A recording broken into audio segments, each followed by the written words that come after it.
Halo pemirsa, apa kabar? Senang sekali Sarah dan Merlias dapat kembali menemani Anda dalam sebuah program talkshow yang syarat informasi inspiratif untuk Anda dan juga keluarga. Inilah Bincang Sehati. Ya pemirsa, yang namanya keluarga adalah harta yang paling berharga. Sudah ada lagunya ya. Namun kalau kita ngomongin tentang keluarga gitu ya, apalagi di masa pandemi kita nggak bisa pulang kampung, kita nggak bisa mudik, akhirnya rasa kangen begitu menggunung seperti itu ya. Nah salah satu cara yang mungkin bisa kita lakukan adalah mungkin telepon ataupun video call. Lalu bagaimana sih rasanya suka duka jauh dari keluarga, entah itu untuk belajar, bekerja, atau buka usaha. Nah inilah topik yang akan kita bahas hari ini, yaitu mempererat hubungan jarak jauh gitu ya. Namun sebelum membahasnya kita akan membahas terlebih dahulu nih beberapa fakta menarik seputar keluarga. Kita lihat yang pertama. Keluarga adalah tempat berkeluh kesah dan motivator terbaik. Betul banget. Jadi kalau mungkin kita lagi punya masalah gitu ya, entah itu masalah kantor, masalah percintaan, masalah pertemanan, pasti yang kita cari pertama untuk berkeluh kesah adalah orang tua kita atau keluarga kita, kakak adik kita gitu ya. Dan mereka bisa menjadi motivator terbaik dan berdiri di tengah-tengah gitu ya. Enggak kemudian mereka condong ke satu sisi gitu. Enggak, mereka akan berdiri di tengah-tengah, mereka akan netral sehingga mereka bisa memberikan motivasi terbaik untuk kita untuk menyelesaikan masalah kalau kita lagi punya masalah berat gitu ya. Oke, kita lanjut yang kedua. Keluarga adalah orang yang paling kita sayang. Betul banget, apalagi ayah, ibu, kakak, adik, nenek gitu ya. Mereka adalah orang-orang yang paling kita sayang dan rasa sayangnya itu genuine gitu ya. Pure, murni banget gitu. Kalau mungkin orang lain ngomong tentang sayang-sayang pasti ada motivasi sesuatu gitu di belakangnya. Tapi kalau kita ngomongin rasa sayang, rasa cinta kasih, compassion dari keluarga yang ada di sekitar kita, pasti rasa sayangnya itu murni dari dalam hati, tidak diada-adain gitu ya. Oke, kita lanjut yang ketiga. Keluarga adalah orang yang menerima kita apa adanya. Kalau di luar sana mungkin orang menerima kita karena ada apanya gitu ya. Tapi kalau keluarga pasti menerima kita apa adanya. Jadi jangan takut untuk kemudian kita kembali ke keluarga kita, karena mereka adalah orang-orang yang bisa menerima kita apa adanya tanpa embel-embel harta, materi, atau lain sebagainya gitu ya. Kita lihat yang terakhir. Keluarga selalu menjadi alasan kita untuk pulang. Sejauh apapun kita pergi, sejauh apapun kita merantau ke Amerika Serikat, ke Eropa, bahkan mungkin ke Mars gitu ya. Pasti keluarga adalah tempat kita kembali dan tempat kita pulang. Karena di sanalah rumah kita yang sebenarnya. Oke, itu tadi fakta menarik seputar keluarga yang sangat menyentuh sekali. Dan selanjutnya kita akan membahas bagaimana sih kemudian suka dukanya jauh dari keluarga di segmen berikutnya. Tetap bersama kami di Bincang Sehati.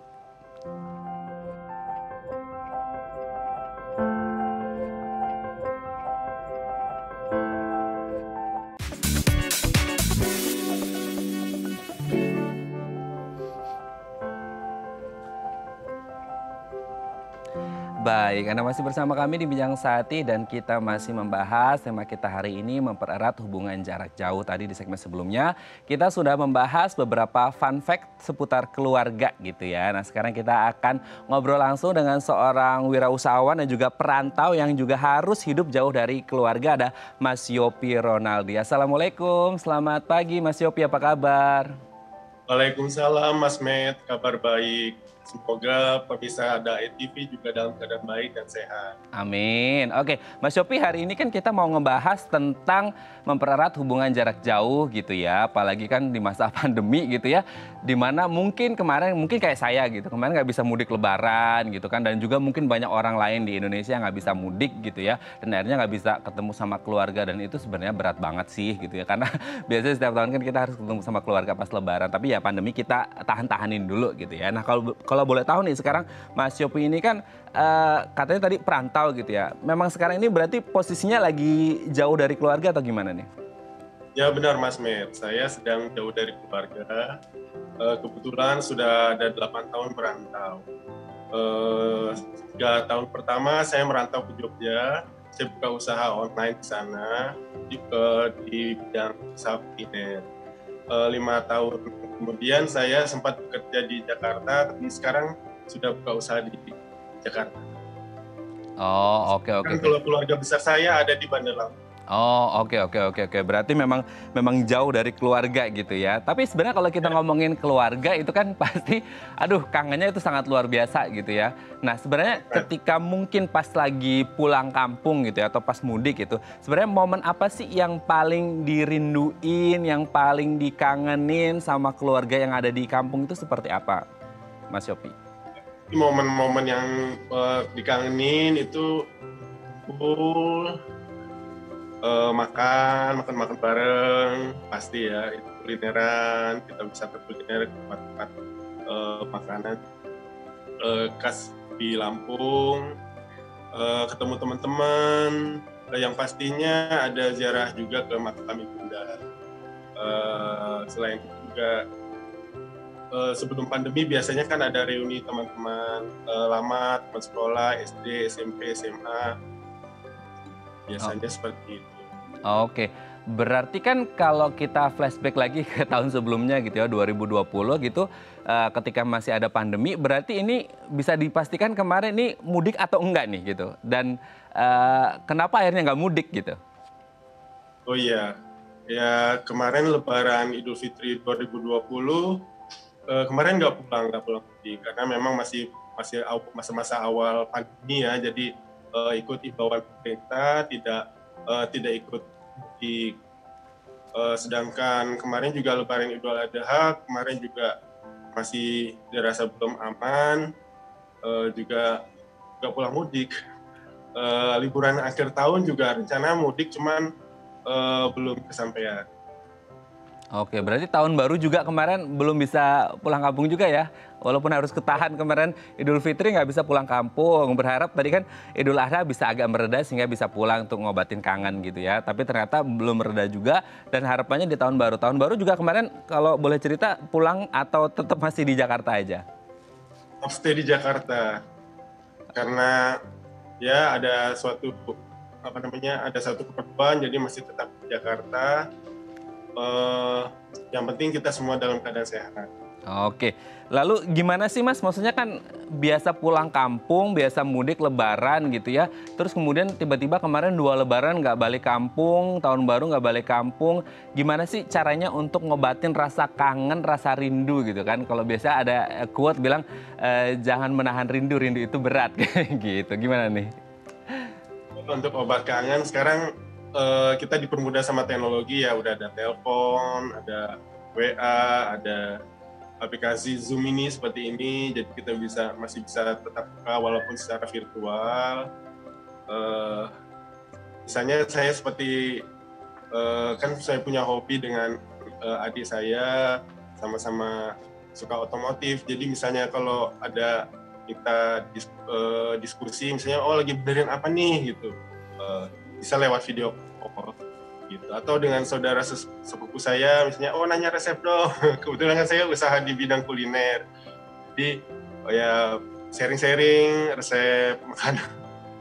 Oke, berarti memang banyak cara yang bisa dilakukan gitu ya, meskipun nggak harus ketemu langsung, nggak bisa ketemu langsung, akhirnya harus lewat video callan aja, tapi banyak gitu ya, tadi ngobrolin sama adiknya ngomong tentang otomotif, terus kemudian sama sepupu-sepupunya ngomongin masalah resep-resep, karena kebetulan buka usaha juga di bidang kuliner gitu ya, ini sangat luar biasa gitu ya. Tapi meskipun ini kita berbicara dari sudut pandang orang awam yang mungkin masih ini kenormalan yang baru gitu. Biasa kita ketemu secara langsung nih Mas, maksudnya fisik, ketemu fisik mungkin bisa sentuhan, bisa pelukan ketika bertemu gitu ya, atau bersalaman gitu. Tiba-tiba sekarang ketemunya cuma lewat layar telepon gitu atau layar handphone atau cuma dengar suara aja. Beda nggak sih mungkin rasanya, feel-nya gitu ketika biasa ketemu secara fisik, sekarang cuma lewat handphone aja, itu ada bedanya nggak sih?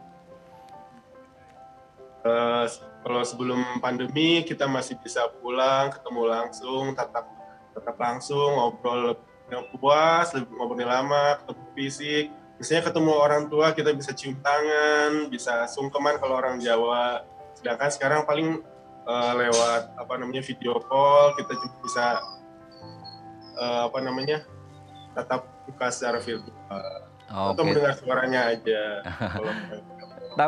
Tapi ada ini nggak, rasa sedihnya nggak sih Mas ketika mungkin ya ampun biasanya ini bisa ketemu langsung secara fisik gitu. Sekarang kayak sedih kalau cuma lewat video call aja gitu. Tapi ya akhirnya mau nggak mau tetap harus video callan dulu gitu kan. Karena demi menjaga keselamatan bersama gitu. Ada rasa sedih nggak sebenarnya? Jujur dalam hati nih.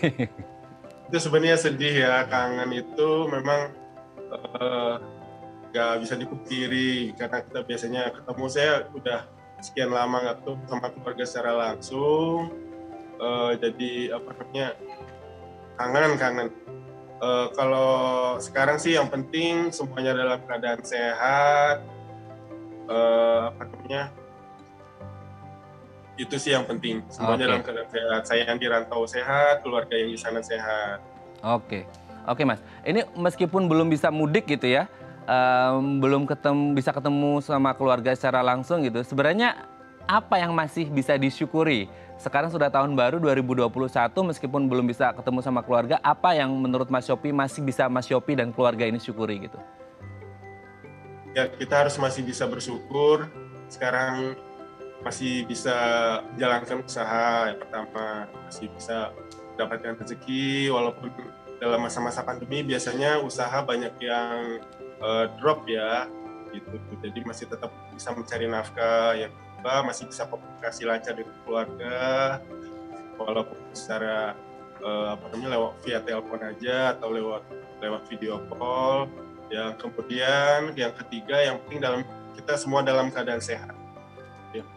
Dalam keadaan sehat ya, itu memang harapan dan doa kita bersama karena bagaimanapun ya sehat itu yang utama gitu ya. Kalau kita punya banyak duit, punya banyak apapun gitu, tapi kalau kita nggak sehat juga ya kayaknya nggak enak juga gitu ya. Kalau kita sehat, meskipun mungkin belum punya uang, kita bisa kerja, kita bisa usaha, bisa cari uang gitu. Tapi kalau kita punya uang tapi nggak sehat, sakit, justru nanti uangnya habis untuk berobat malahan, jadi nggak enak kan gitu ya. Oke, berarti di tahun ini 2021 kita sudah move ke tahun baru gitu Mas Shopee ya. Ini di tahun ini ada rencana mudik atau enggak nih? Karena mungkin kemarin tahun 2020 kan nggak mudik. Nah, apakah di tahun 2021 ini ada rencana mudik untuk bisa ketemu kangen-kangenan sama keluarga atau gimana?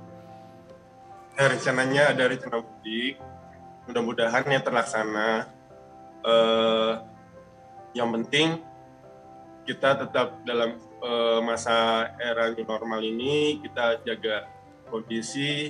Ya, persiapannya itu kita tetap jaga kondisi, tetap sehat, jaga imunitas supaya bisa pulang nanti. Oke, oke. Nah, sebenarnya itu kan harapan kita semua gitu ya, bukan hanya harapannya Mas Shopee gitu, tapi mungkin harapan saya dan juga pemirsa Bincang Sehat Tidak ITV untuk kemudian tahun ini harapannya sudah mulai agak menurun pandeminya karena pas kemarin gitu ya, itu program vaksinasi di Indonesia juga sudah dimulai di tahap pertama gitu ya, dan kita doakan semoga pas nanti mendekati Lebaran gitu udah mulai mereda pandeminya seperti itu. Nah, mungkin apa nih? Mungkin yang kemarin kan belum sempat ketemu keluarga, mungkin sekarang ada pesan yang ingin disampaikan untuk keluarga di rumah supaya bisa terjalin terus nih, erat terus hubungan sama keluarga yang ada di kampung. Kan untuk keluarga di Lampung ya, di kampung, kebetulan kan keluarga saya di Lampung. Pesan-pesannya ya semoga walaupun dalam kondisi sekarang ini pandemi, kita semua dalam keadaan sehat, komunikasinya tetap lancar, rezekinya juga lancar. Amin. Oke. Yang terakhir nih, mungkin nih, kan ini jalan cerita kisah hidupnya Mas Shopee ini ya mungkin hampir sama dengan saya dan teman-teman pemirsa Bincang Sehat yang ada di rumah gitu ya, yang kemarin mungkin 2020 nggak bisa pulang kampung, nggak bisa mudik. Tahun ini juga kita harapannya bisa mudik gitu ya. Mungkin ada nggak pesan yang ingin disampaikan ke teman-teman pemirsa Bincang Sehat Tidak TV yang kemarin belum bisa mudik dan tahun ini harapannya bisa mudik supaya ini tetap bahagia juga, tetap bisa bersyukur dengan apa yang ada, karena insya Allah pasti ada hikmah di balik semua yang terjadi di Indonesia maupun di seluruh dunia selama pandemi ini. Teman yang sama-sama perantau ya, kalau misalnya belum bisa mudik, memang kita tetap bersabar. Yang penting kita dalam keadaan sehat, masih dilindungi sama Allah Subhanahu wa Ta'ala, masih bisa menjalankan usaha, atau yang bekerja masih bisa bekerja, mencari nafkah. tetap sehat. Sedangkan kalau misalnya ada rencana mudik nih, ya kita harus tetap sekarang itu wajib menjalankan protokol kesehatan 3M, misalnya menggunakan masker, cuci tangan, jaga jarak, jauhi kerumunan, kalau bisa juga mengurangi mobilitas. Gitu. Oke ya, Jadi berat. di masa pandemi ini pastinya kita juga harus melindungi diri kita sendiri, orang lain, dan juga melindungi orang tua kita. Kebetulan orang tua saya juga sudah lansia, jadi tentu rentan. Walaupun sekarang sudah ada vaksin, tapi kan vaksin juga nggak menjamin. Oke, berarti memang harus siap divaksin juga untuk melindungi diri sendiri dan juga orang lain gitu ya. Baik, terima kasih Mas Yopi Ronaldi sudah bergabung bersama kami pagi hari ini di Bincang Sehati. Sehat-sehat terus Mas Yopi dan sukses juga untuk usahanya dan salam untuk keluarga di rumah dan juga di kampung. Terima kasih, Assalamualaikum. Waalaikumsalam, terima kasih Mas Mer. Ya, terima kasih. Baik pemirsa, selanjutnya kita akan membahas tema kita hari ini, mempererat hubungan jarak jauh. Bagi Anda yang memiliki pertanyaan, Anda bisa menghubungi kami di nomor 021 290 3244 atau DM Instagram kami di @bincangsahatidayatv. Kami akan segera kembali.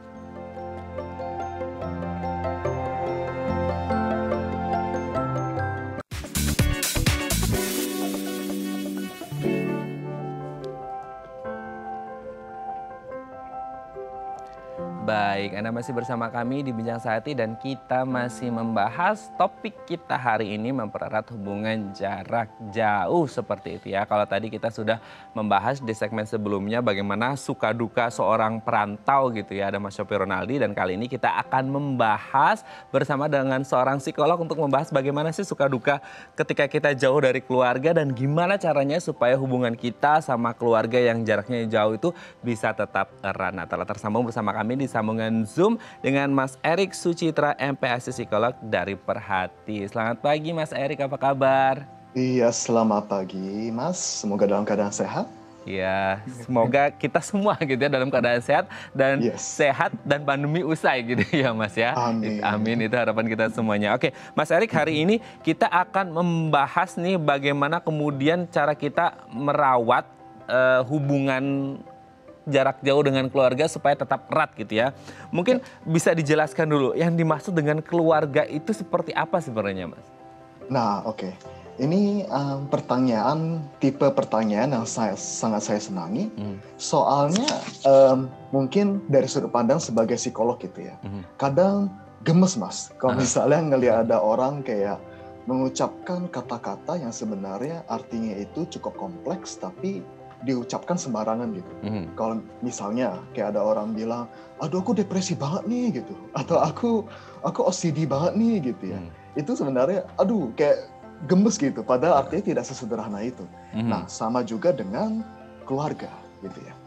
Tentunya kalau saya punya kebiasaan khusus, kita ambil dari kamus terlebih dahulu.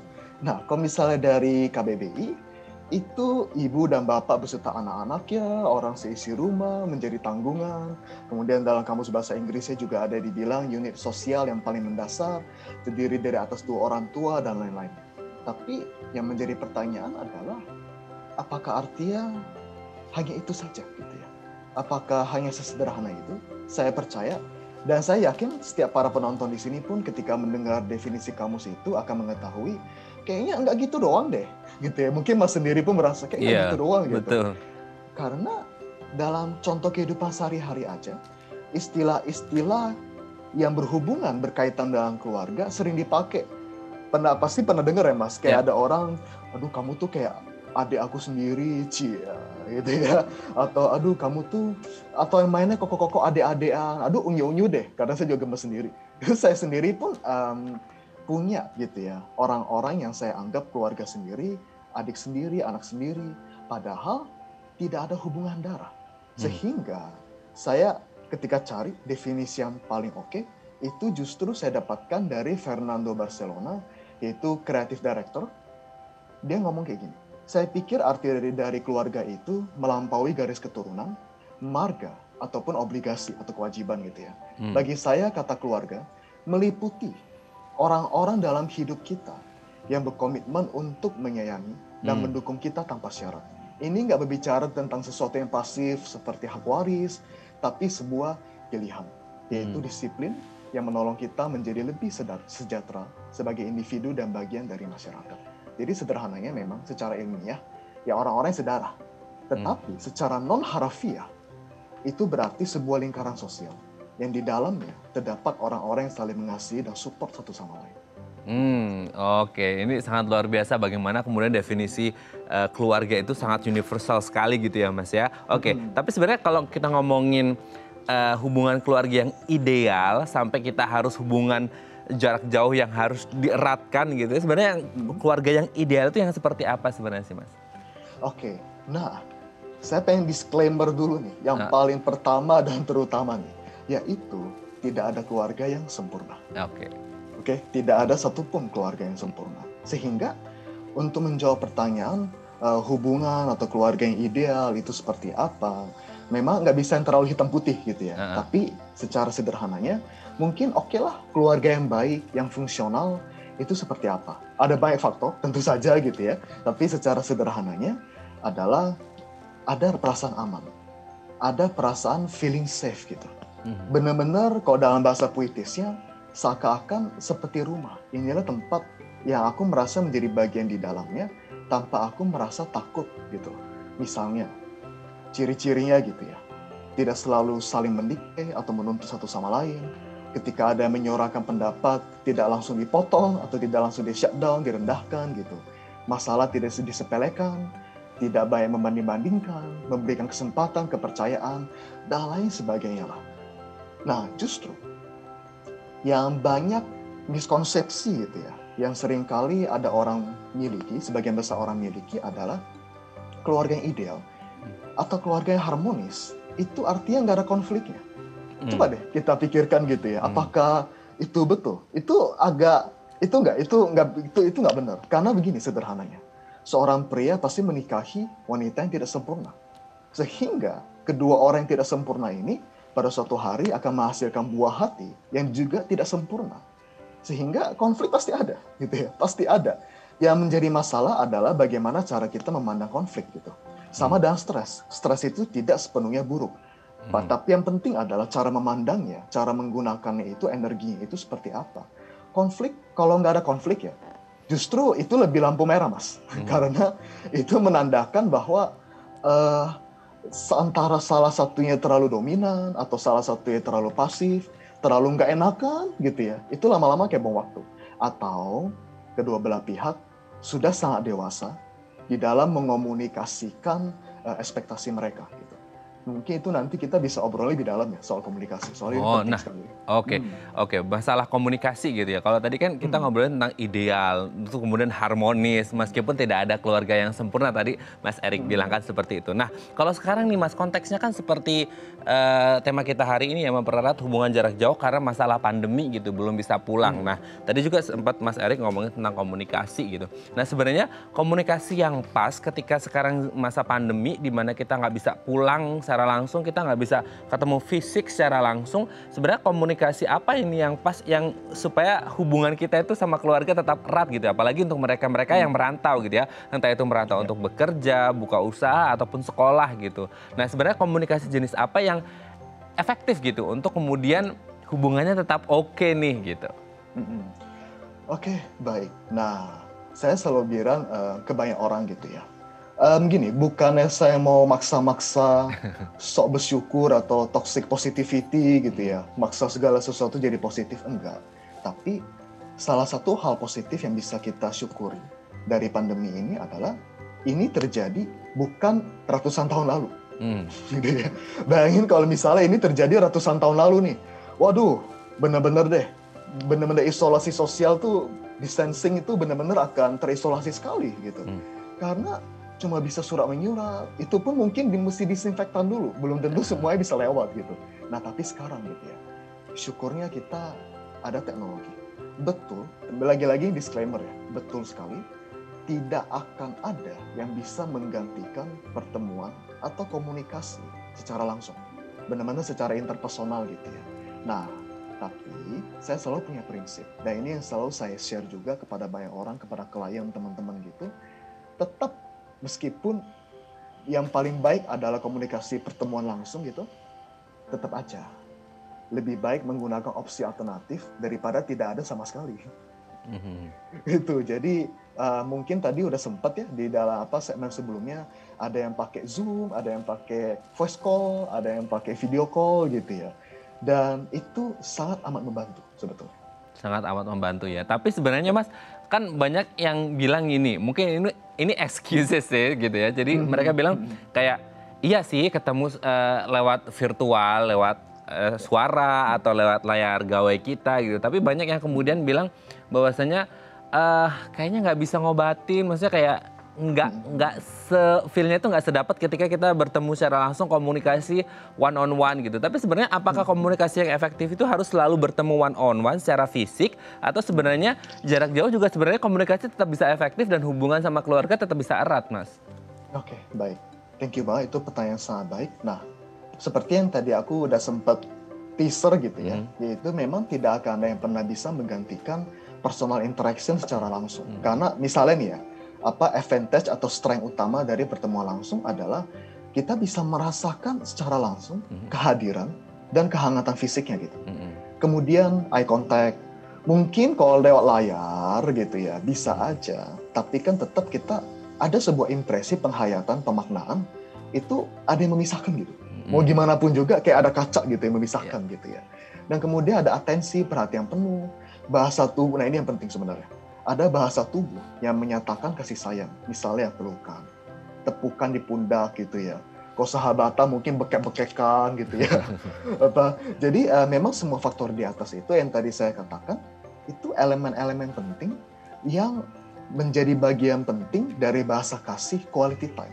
Nah tapi sekali lagi, gini, saya pun dulu ngerasain kok.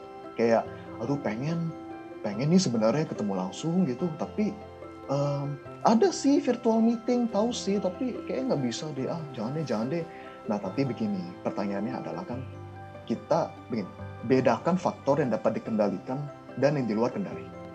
Tentu, pandemi ini termasuk faktor di luar kendali. Gitu. Ini kita udah nggak bisa ada di posisi yang saling nyalain gitu ya. Gara-gara ini lama, peneliti begini-gini, aduh segala macam. Kita jangan fokus ke sana dulu. Fokus kepada apa yang bisa kita kendalikan. Ya udah, mau nggak gitu. Ya, karena ini judulnya kan pandemi, ini masalah kita bersama, jadi kita harus gotong royong, nggak boleh saling nyalahin. Yang pasti kita harus kerja bareng, usaha bareng supaya pandemi ini segera usai gitu ya. Pokoknya tetap menerapkan protokol kesehatan, istilahnya seperti itu. Oke Mas, Erik, nanti kita akan lanjut lagi. Pemirsa, bagi Anda yang memiliki pertanyaan seputar tema kita hari ini, Anda bisa menghubungi kami di nomor 021-290-32644 atau DM Instagram kami di @bincangsahatidaytv. Kami akan segera kembali.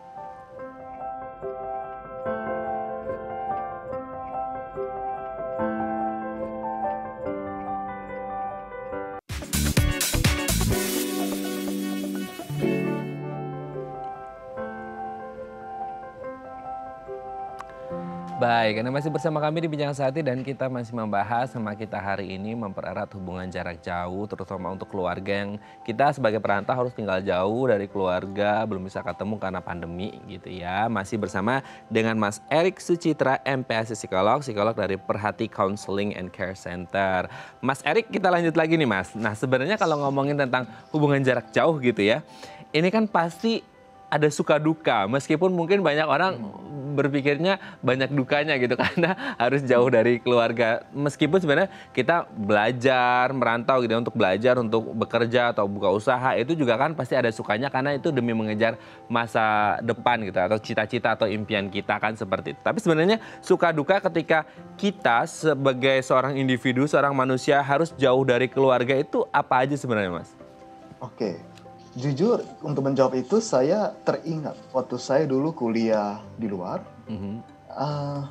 tentu ada suka dukanya gitu. Kalau misalnya saya ngomong dari sukanya dulu, saya ini kan sebenarnya aslinya kan lebih introvert gitu ya. Jadi saya cukup menghargai yang namanya private space gitu. Sehingga kayak awal-awal memang kayak surga gitu ya. Mungkin tadi ya kayak di supervisi, ditanya kabar terus dan lain sebagainya gitu. Tapi sekarang mungkin udah nggak terlalu. Jadi memang sukanya adalah lebih independen, lebih ada kesempatan untuk mengembangkan sesuatu yang mungkin dulunya nggak bisa, karena mungkin ada peraturan tertentu di dalam rumah tangga itu gitu ya. Nah, tapi di sisi lain, saya ini dukanya gitu ya, saya jadi menyadari gitu betapa berharganya hubungan interpersonal secara langsung. Jadi kadang kita tuh baru menyadari sesuatu kan baru ketika kita kehilangan gitu ya, ketika kita mengalami penurunan kesempatan untuk menikmatinya gitu. Jadi memang tentu saja yang paling dirasakan adalah dukanya itu kangen sih. Dan yang paling utama kalau misalnya orang yang agak pencemas gitu, kayak saya dulu, itu adalah bisa khawatiran kadang. Kayak kalau misalnya kita sayang sama orang gitu ya, sama papa mama, sama anak, kadang kepikir, aduh kabarnya gimana ya? Apalagi kalau misalnya kita baru dengar kabar yang kurang enak. Misalnya kita tahu nih ada yang sakit misalnya. Itu kalau nggak hati-hati tuh, nggak manajemen pikiran tuh, pasti kepikiran terus tuh. Karena kita nggak bisa lihat langsung gitu. Nah paling kira-kira begitu sih singkatnya. Oke ya, berarti memang intinya sih si rindu itu sendiri itu yang paling beratnya, kangennya ya. Betul. Oke, nanti mungkin kita akan bahas tentang rindu, penawarnya seperti apa. Tapi kita ada DM Instagram dulu nih, Mas Erik, saya akan bacakan. Ya. Ini dari @tonowahyudi. Mas Erik, setiap lebaran itu saya pasti pulang, tapi selama pandemi ini nggak bisa gitu ya. Saya khawatir kalau tahun ini nggak bisa mudik lagi, jadinya nggak tenang. Nah gimana ya biar saya bisa tenang? Nah ini kayaknya bukan masalahnya Mas Tono Wahyudi aja, tapi banyak orang nih, Mas Erik, yang kemudian akhirnya perasaannya nggak tenang, kemarin nggak bisa mudik, tahun ini kepikiran belum bisa mudik lagi, jadi akhirnya kayak rindunya itu tertumpuk-tumpuk menggunung gitu, dan akhirnya kehidupan sehari-harinya agak terganggu karena fokusnya mikirin nggak bisa mudik gitu, akhirnya nggak tenang. Itu gimana caranya supaya kita tetap bisa tenang dan impian kita, harapan kita, doa kita terkabul, kita bisa mudik gitu? Gimana nih Mas? Oke, baik. Nah tentunya begini. Sebelumnya thank you bagi siapa tadi yang sudah memberikan, Mas Tono betul, sudah memberikan pertanyaan itu. Karena begini, ada beberapa hal seperti yang tadi aku bilang ya. Kita bedakan dulu mana yang bisa kita kendalikan dan mana yang tidak gitu. Nah, salah satu hal yang bisa kita kendalikan tentunya adalah begini, kita merasa nggak tenang, itu seringkali karena cemas. Kenapa orang bisa cemas? Salah satu faktor besarnya adalah karena kita nggak suka hal-hal yang nggak pasti. Kan nggak jelas nih, kegantung gitu kan, ini nanti bisa mudik atau nggak sih? Bisa nggak sih? Nah itu yang bikin kita tuh, kepala penuh badai. Tapi begini, saya selalu kayak sharing kepada banyak orang gitu ya, miliki sebuah mindset yang seperti ini. Kalau misalnya bisa mudik, syukurlah. Kalau ternyata pun tidak, ya sudahlah.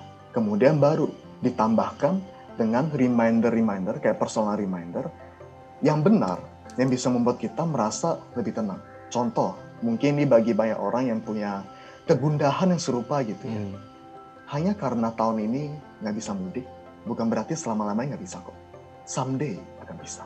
Oke, hanya karena nggak bisa mudik, bukan berarti kita nggak bisa, kayak hubungannya terputus gitu dengan keluarga kita. Enggak kok. Jadi elus dada sambil berkata, ini akan berlalu. Ini nggak selamanya kok. Aku nggak mudik bukan karena aku nggak peduli, tapi karena aku peduli dengan kesehatan mereka supaya kita nggak ada yang sakit. Jadi ketika kita punya mindset yang seperti itu, kita lebih tenang. Karena kita menemukan makna juga di balik kita nggak mudik. Tentunya kita punya harapan ya supaya bisa mudik ya. Tapi kalaupun tidak, temukan makna di dalamnya. Yaitu supaya kita semua sehat sentosa. Dan ingat, hanya karena tahun ini nggak bisa, bukan berarti selama-lamanya nggak bisa. Bukan karena tahun ini nggak bisa, selama-lamanya nggak bisa. Kita tunggu, sabar dulu, pandemi segera usai, nanti mau mudik setiap hari juga bisa gitu ya Mas Erik ya. Oke, semoga ini bisa menjawab pertanyaan dari Mas Tono gitu. Nah, kalau ini nyambung lagi nih Mas Erik, mungkin ini agak 11-12 juga dengan pertanyaannya Mas Tono gitu. Ketika ini kan nggak tenangnya karena sebenarnya rindu kan si Mas Tono ini gitu ya. Nah, kalau kita berbicara dari orang umum nih, ketika rindu itu apa ya, nggak bisa ditahan lagi, udah menggunung gitu kan karena udah lama nggak ketemu sama keluarga. Ini sebenarnya selain tadi ada nggak tenang, sebenarnya bisa ganggu keadaan psikologis seseorang juga dong, atau gimana nih Mas? Tentunya bisa banget. Nah lagi-lagi sangat tergantung dengan bawaan sifat personality dari individu yang terkait gitu ya. Tapi biasanya warna-warni yang sering kali ada adalah tadi sudah sempat saya sebutin. Yang paling sering tentunya ada cemas gitu ya. Ini kapan selesai, kapan berakhir, mereka baik-baik aja nggak ya, mereka sehat nggak ya? Apa yuk kita tahu ada keluarga yang dari dulu sakit gitu ya, lalu gimana ya? Kemudian mungkin ada gejala sedih juga gitu, ya nggak bisa, ya aduh sedih banget. Ya dan ya lain ya gitu. Tentunya bisa, tapi sekali lagi tergantung kita manajemen pikirannya dan mengendalikan apa yang bisa kita kendalikannya seperti apa untuk meminimalisir dampak negatifnya. Nah, biasanya nih untuk orang-orang yang agak melo-melo, nah ketika mereka nahan rindu, terus kemudian kayak beban banget di pikiran, beban di hati gitu ya. Banyak orang yang kemudian jangankan nelpon ya, keinget aja itu biasanya langsung nangis gitu. Apalagi ketika nelpon dengar suara atau kemudian lagi video callan lihat muka ibu atau muka ayah gitu, tiba-tiba kelihat belum ngomong apa-apa udah nangis gitu karena saking rindunya. Sebenarnya kalau kita berbicara menangis dari sisi psikologis kan banyak orang bilang gini Mas, aduh kamu cengeng banget sih, kamu nggak laki banget sih, malah laki itu nggak boleh nangis loh. Sebenarnya nangis itu hal yang wajar atau enggak sih gitu, dan akan menjadi nggak wajar itu over kalau kebanyakan atau gimana nih konteks menangis nih Mas? Oke, baik. Nah tentu kita kalau misalnya kita mau ngomong case by case, kita perlu tahu dulu nih gitu ya, alasannya kamu menangis itu kenapa sih? Apakah karena frustrasi? Apakah karena memang ada kesedihan tak tertahankan atau sesuatu yang dipendam, ditahan, tertutup atau dan lain sebagainya gitu. Tapi untuk menjawab pertanyaan tadi gitu ya, kira-kira oke atau enggak sih? Tentunya seperti segala hal di dunia ini, apapun yang berlebihan itu tidak baik. Kayak orang minum air putih berlebihan aja nggak baik gitu ya. Nah, sesuatu contoh menangis, kita langsung spesifik kalau yang menangis ini, tentu aja saya selalu share juga bahwa semua emosi itu ada gunanya. Semuanya itu ada pesannya, semuanya itu ada manfaatnya gitu. Dan menangis, sesungguhnya kita itu lagi kayak otak kita tuh sedang menyampaikan sesuatu, tapi seringkali kita nggak aware gitu. Nah, coba kita cek, kenapa ya? Ada apa ya? Ini aku nangis tuh karena apa? Karena kangen, karena frustrasi, karena apa gitu. Nah, kalau misalnya ternyata alasannya sehat, syukurlah gitu ya. Maksudnya kalau alasannya masih manusiawi, gitu syukurlah. Nah, tapi yang menjadi pertanyaan, kapan jadi nggak sehat? Gitu ya. Yeah. Sederhananya begini, ketika itu sudah mengganggu keseharian, nah itu udah mulai lampu oranye tuh. Misalnya kerja nggak fokus, keinget terus mata berkaca-kaca, terus kerjaan berantakan.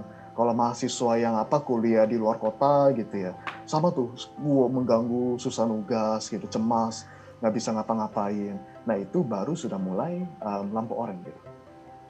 Oke, berarti ketika sudah mengganggu kegiatan sehari-hari kita itu sudah lampu orange gitu ya, untuk kemudian kita harus waspada, ini kayaknya nggak baik nih gitu, ini harus diatasi gitu ya. Mungkin salah satunya ketemu dengan psikolog gitu ya Mas ya, untuk kemudian ya membantu supaya bisa kembali recovered seperti itu. Nah, pertanyaannya dengan segala macam permasalahan yang dihadapi oleh para perantau, entah itu untuk belajar atau bekerja, sebenarnya kalau kita sudah mau berhubungan jauh sama keluarga, kita harus merantau seperti itu, sebenarnya yang harus dipersiapkan atau mental seperti apa sih yang harus kita persiapkan ketika kita harus mau pergi merantau nih, entah untuk urusan belajar atau bekerja, itu sebenarnya harus dipersiapkan apa sih Mas sebenarnya?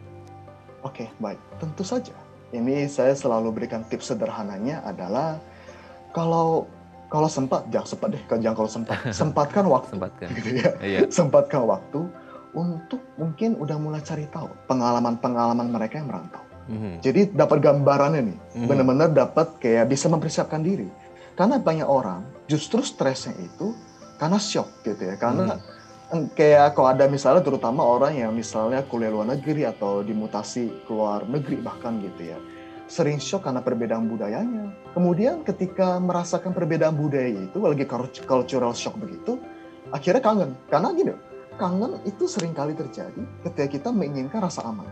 Dan itu seringkali kita cari di dalam lingkaran sosial yang kita udah akrab gitu. Kita merasa aman seperti yang tadi kita sudah katakan. Oleh karena itu, yuk sempaka waktu untuk cek gitu pengalaman-pengalaman. Karena ada nggak orang yang fine-fine aja? Ada juga gitu ya. Bukan berarti mereka nggak rindu. Tapi dari awal mereka sudah mempersiapkan diri, manajemen ekspektasi supaya ini gue kangen nih, aku kangen nih.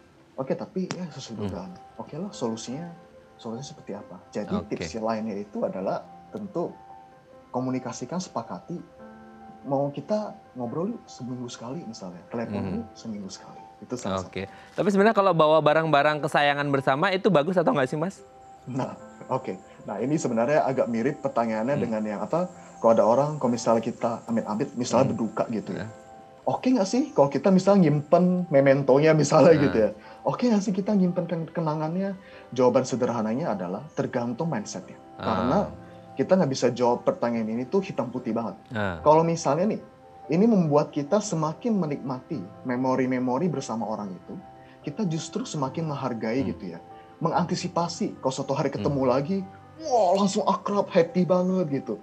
Jadi semakin menghargai hubungannya, itu bagus. Nggak ada bedanya dengan, pasti pernah ngeliat ya, kayak orang kerja di meja kantor, ada foto keluarga. Nah itu kan justru memotivasi, jadi kerja keras demi mereka. Nah itu yang baik. Tapi kalau misalnya bikin nggak fokus kayak tadi ya. Jadi memang harus mindsetnya kita gitu ya. Betul. Oke, baik Mas Erik, nanti di segmen selanjutnya kita akan membahas beberapa tips simpel yang bisa kita lakukan supaya keluarga kita itu tetap bahagia meskipun mungkin jaraknya jauh gitu ya Mas Erik ya. Baik pemirsa, bagi Anda yang memiliki pertanyaan seputar tema kita hari ini, Anda bisa menghubungi kami di nomor 021 290 32644 atau DM Instagram kami di @bincangsaat.tv. Kami akan segera kembali.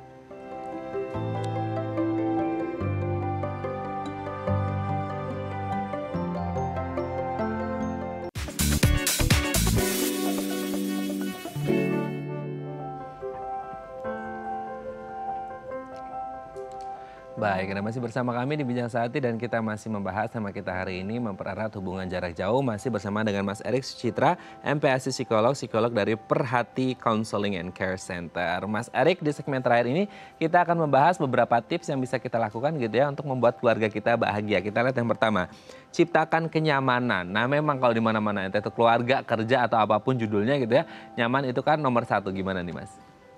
Oke, kita harus jujur. Memang terkadang ada keluarga yang belum terlalu aware akan hal ini, sehingga terkadang suasana rumah nggak nyaman. Oleh karena itu, pastikan gitu ya, berikan rasa aman. Kayak tips yang seperti aku katakan tadi, kalau ada yang cerita, jangan dipotong, jangan disepelekan gitu. Buat suasana rumah serumah atau sehomey dan sehangat mungkin. Oh, oke, memang itu yang utama gitu. Kalau akhirnya banyak orang nggak nyaman ketika ada di rumah, kondisi rumahnya itu udah nggak homey, jadi akhirnya banyak yang akhirnya keluar rumah gitu. Dan akhirnya di luar rumah belum tentu pergaulannya bagus. Nah kalau pergaulannya buruk kan dampaknya nanti akan kembali ke rumah lagi ya Mas ya. Entah itu menggunakan ini, menggunakan itu, punya teman ini, punya teman itu. Nah ini menjadi PR banget terutama untuk orang tua membuat gimana suasana di rumah itu tetap homey gitu ya dan nyaman. Oke, kita lanjut yang kedua nih Mas. Saling tukar cerita. Nah ini juga berarti penting dong kayak quality time bareng sama keluarga, nyempetin at least kayak seminggu sekali atau sebulan sekali kita tukar cerita bareng antara orang tua dan anak, itu juga jadi penting nggak sih Mas? Betul Bang, ini sebenarnya terkait dengan yang pertama tadi. Untuk bisa menciptakan suasana rumah yang hangat, kita nggak boleh pasif, harus aktif. Nah salah satunya tukar cerita. Kadang orang tuh merasa, ngapain sih cerita soal sekolah, ngapain sih cerita soal kerjaan, kayak nggak penting gitu. Padahal setiap kali kita bertemu, ngobrol, nggak harus ada agenda penting kok, kayak agenda rapat gitu ya. Kita ngomongin keseharian kita, anak cerita tentang sekolah, mungkin orang tua juga bisa udah mulai membuka kayak cerita kerjaan gitu ya, cerita masa kecil dan lain sebagainya. Itu tujuan utamanya adalah supaya kita menunjukkan dan ada keterbukaan, kita membuka akses, jembatan hubungan gitu ya. Jadinya benar-benar seakan-akan kita hidup bareng loh gitu. Kayak di dalam kapal kehidupan ini kita nggak terpisah nih. Sendiri-sendiri independen, tapi betul-betul menjadi sebuah kesatuan dalam keluarga. Itu tujuan cerita yang kesannya bahkan receh sekalipun, tapi itu penting. Nah itu ya. Oke, kita lihat yang ketiga, hindari pertengkaran. Nah ini harus PR-nya orang tua nih untuk supaya tidak bertengkar di hadapan anak-anak gitu ya Mas ya.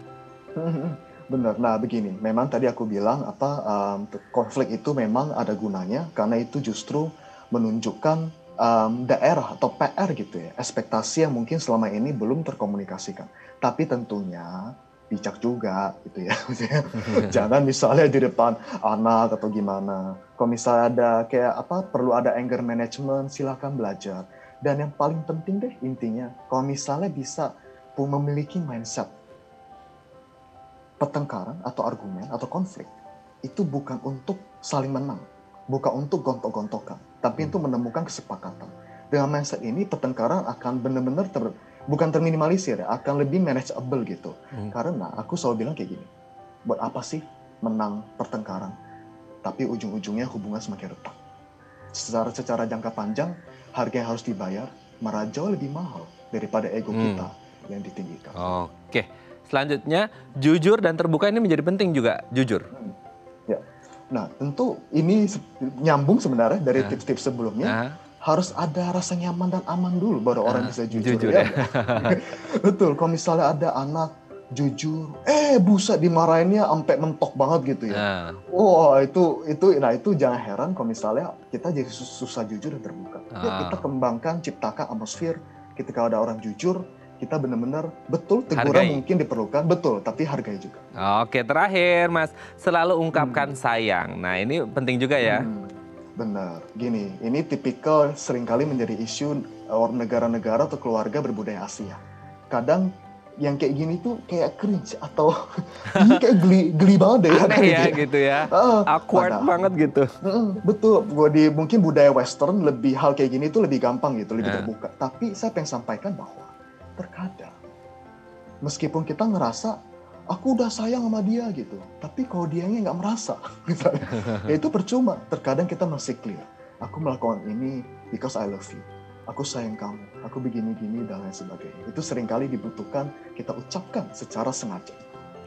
Oke, berarti memang kita ada waktu khusus, ada momen khusus kita ucapkan sayang seperti itu ya. Dan itu mungkin bisa kita cari tahu dulu gitu. Kalau saya pernah baca itu ada 5 bahasa kasih, mungkin kita harus tahu gitu ya Mas ya. Maksudnya bahasa kasihnya orang ini apa supaya entah itu hadiah, pujian, atau waktu yang berkualitas gitu. Jadi kita bisa sama-sama ngerti gitu. Oh, untuk mengungkapkan sayang ke orang ini itu seperti ini. Nah, ini mungkin tips-tips yang simpel yang bisa kita lakukan supaya keluarga kita tuh tetap bahagia gitu. Apalagi di masa pandemi di mana stresernya juga lumayan tinggi. Baik, terima kasih Mas Erik hari ini sudah berbagi bersama kami di Bincang Sehati. Kita doakan semoga pandemi ini segera usai. Dan salam untuk keluarga di rumah Mas Erik, sehat-sehat terus. Dan sukses terus untuk pekerjaannya. Terima kasih Mas Erik, selamat pagi. Pagi. Baik, pemirsa, bagi Anda yang memiliki kritik dan saran, Anda bisa menghubungi kami di nomor 0889 8100 5000 atau Anda bisa follow media sosial kami di @bincangsehati.tv. Saya Raden Madlias pamit, sampai jumpa dan selamat beraktivitas.